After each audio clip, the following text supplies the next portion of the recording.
Você sabia que na década de 60, início dos anos 70, houve um dos maiores avivamentos da história? E dito por muitos como o maior avivamento que os Estados Unidos da América já provou. Fala galera, me chamo Felipe Costa e hoje eu vou falar um pouquinho para vocês sobre esse livro aqui, ó, O Movimento de Jesus, onde vem retratando tudo o que aconteceu, ou pelo menos grande parte do que aconteceu em um dos avivamentos mais belos da história. Não deixe de se inscrever no canal, deixar o seu like, comenta, compartilha e vamos embora. Esse avivamento foi muito peculiar porque, de fato, Deus usou pessoas improváveis para realizar algo extremamente impossível. O legal desse livro, por exemplo, antes dele entrar a fundo no avivamento, ele vai te dando um panorama de como eram os anos 60, da juventude extremamente perdida, entrando no mundo das drogas, libertinagem. E ele vai te dando todo um panorama histórico para você entender o nível em que se encontrava uma grande parte da juventude americana. Havia, por exemplo, uma reportagem em uma certa revista que dizia assim: Deus está morto. A percepção que se tinha era que os americanos estavam esperando passar aquela geração para ver se conseguia algo novo na próxima, porque aquela ali já era dada como perdida. Esse estado é uma terra perfeita para o agir de Deus. O movimento hippie, ele teve um toque especial do Senhor. E Deus usou os próprios hippies para salvar a geração dos hippies. Deus usou pessoas como Chuck Smith, Lonnie Frisbee, Greg Laurie. E o Greg, que inclusive traz esse livro para a gente com o seu olhar sobre o movimento. O Greg foi um dos participantes ativos do que o Senhor fez naquela época, sendo liderado ali pelo Chuck Smith e o Lonnie Frisbee. O legal desse livro são duas coisas. Primeiro, dele surgiu o filme Movimento de Jesus.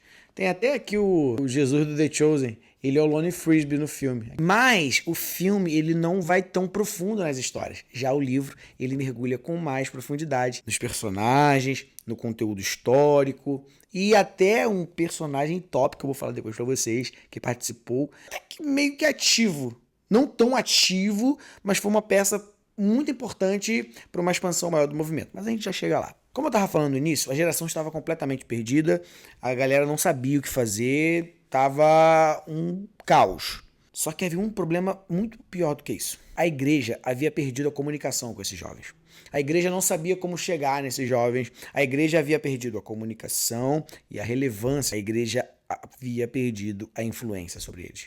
Assim, meio que eles não eram bem-vindos nas igrejas, essa é a verdade. Havia muito preconceito pelo seu modo de falar, seu modo de vestir, seus cabelos longos, seus pés descalços. Havia muito preconceito por parte da igreja. Um vazio gritante dentro daqueles jovens. Ao invés de ser preenchido pelo Senhor, eles buscavam em sexo, em drogas, e ali eles iam se afundando cada vez mais no pecado e não encontravam a solução que eles realmente precisavam. Duas pessoas foram fundamentais e lideraram esse movimento: Chuck Smith e Lonnie Frisbee. E há algo bem interessante no livro, que é narrado durante o encontro deles, a primeira vez que eles se viram. No livro vem falando que quando Chuck e Lonnie se encontraram, parecia que algo explosivo haviam se encontrado, sabe?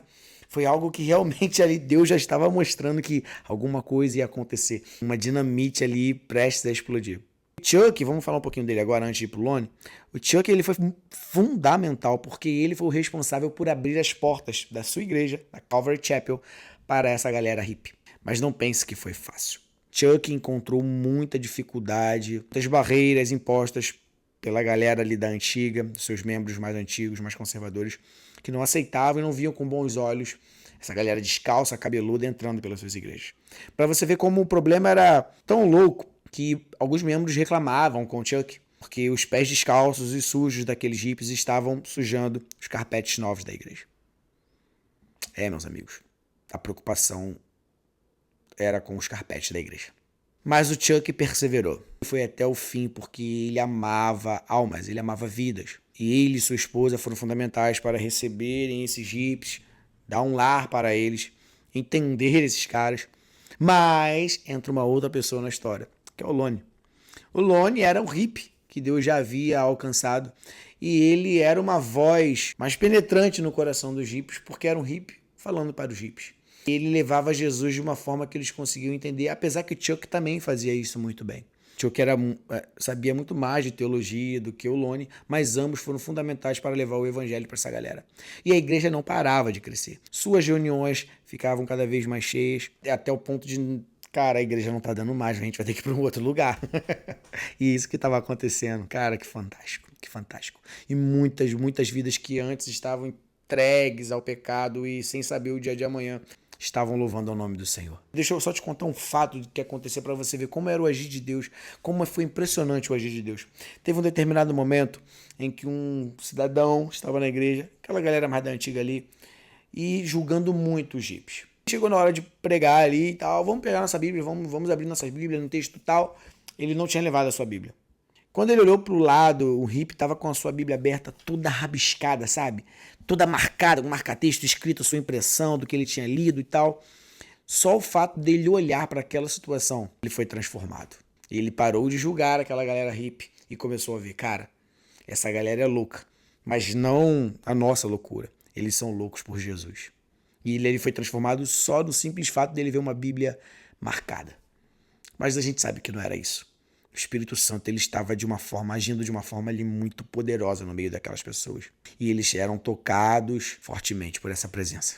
Então, um ponto positivo que eu gostei muito desse livro é porque ele se aprofunda. As histórias elas são mais profundas, do contrário, por exemplo, do filme. Mas geralmente é sempre assim, né, gente? O livro é bem mais completo do que o filme. Aqui narra também o desenvolvimento do Greg como pastor, sendo enviado por Chuck Smith para um determinado lugar, encontrando dificuldades e barreiras ali impostas por outros que não aceitavam muito bem, mas ele perseverou, e até hoje o Greg está aí, fazendo inclusive grandes cruzadas lá nos Estados Unidos, com milhares de pessoas se rendendo a Jesus.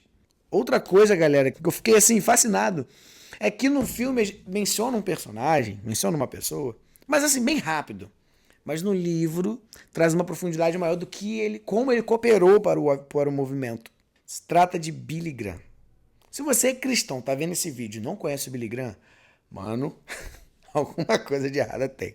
Billy Graham foi um dos maiores evangelistas da história da igreja. Eu não tô nem falando do último século, da história da igreja. Ele foi um dos maiores evangelistas que nós tivemos. E ele contribuiu ativamente para o movimento. Fez algumas ressalvas, pontuou algumas coisas, mas ele atestou que era algo de Deus sendo movido pelo Senhor.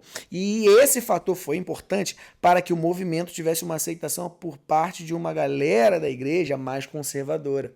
Então essa galera começou a aceitar, aderir, apoiar mais o movimento pela palavra do Billy Graham. Ele meio que foi a ponte ali, uma espécie de segunda onda do movimento do Jesus Movement. Bem interessante, né? Entretanto, meus amigos, nem tudo são flores. Isso que eu achei bem legal no livro também, porque menciona as brigas. Tivemos a discussão e o rompimento ali entre o Chuck Smith e o Lonnie Frisbee. Um momento em que o Lonnie resolveu caminhar com John Wimber. Para quem não sabe, John Wimber, ele foi o fundador das igrejas Vineyard. Mas houve reconciliação antes da morte de ambos ali. Tanto o Lonnie quanto o Chuck se reconciliaram. Também fala sobre a briga com o Chuck e com o Greg, já mais para frente. Mas houve uma discussão ali, um romper entre eles, mas que também houve uma reconciliação. Isso foi muito legal. E isso eu achei bem interessante o livro mencionar, porque mostra pra gente a realidade, gente. Por mais que seja algo divino, algo poderoso da parte de Deus sendo derramado sobre a terra, ainda assim se trata de Deus usando pessoas pecadoras, pessoas com limites, ser humano, pecador. Por isso eu achei bem legal mencionar isso e não esconder. Outro fato importante com relação ao final da vida de Lonnie Frisbee e Chuck Smith. Primeiro do Lonnie, infelizmente, você vai ler o livro e vai ver que houve algo bem complicado, sabe? Isso acarretou uma morte por uma doença, mas enfim, isso não anula tudo que ele fez durante o Jesus Movement. Já o Chuck, me chama a atenção uma coisa, cara. Chuck, em um certo momento da vida, ele estava muito debilitado. Até aparelhos ajudando ele de alguma forma ali para respirar. Mas ainda assim as pessoas pegavam ele no colo, colocavam ele no seu velho banquinho e ali ele liberava o sermão para sua comunidade. Cara, essa cena quando eu tava lendo, eu geralmente quando eu leio um livro, eu mergulho na história e parece que eu tô lá, sabe? Eu sou assim, eu viajo literalmente, eu entro dentro da história e participo das reuniões lá assistindo o Chuck pregar. Naquela hora eu comecei a chorar, cara. Porque me veio à cabeça a igreja hoje. A gente conhece assim, pessoas que por qualquer motivo não vão às suas reuniões, à comunidade, não exercem o seu ofício sacerdotal, por qualquer motivo abandonam o Senhor. E a gente viu, por outro lado, Chuck tendo que sentar no seu banquinho mediante a ajuda de terceiros, porque nem andar ele estava aguentando. Mas ainda assim ele deu o seu último sermão e depois o Senhor o recolheu. Cara, isso precisa tocar no nosso coração. É preciso que volte para os nossos dias o amor dos primeiros dias, o temor dos últimos dias e o zelo. Por fim, o livro ele termina um chamado, um despertar para que a gente persevere na oração, para que aconteça o mover novamente dos céus aqui na Terra. Sabe algo que me chama a atenção de verdade? Se você analisar a década de 60 e você vê os dias atuais, eles são muito parecidos. Olha só, naquela época, as pregações elas estavam vazias. Eram sermões sem vida. As plataformas elas estavam substituindo Jesus pela centralidade no homem. As plataformas estavam substituindo as boas novas do Evangelho pela política. Havia falta do poder de Deus sobre a igreja. A geração ela estava faminta, mas ela não tinha o verdadeiro Evangelho. Eles não queriam uma mensagem da moda. Sabe, aquela mensagem coach, aquela mensagem passiva que não tem a transformação. Eles não queriam isso. Eles queriam Jesus, mas o Jesus da Bíblia.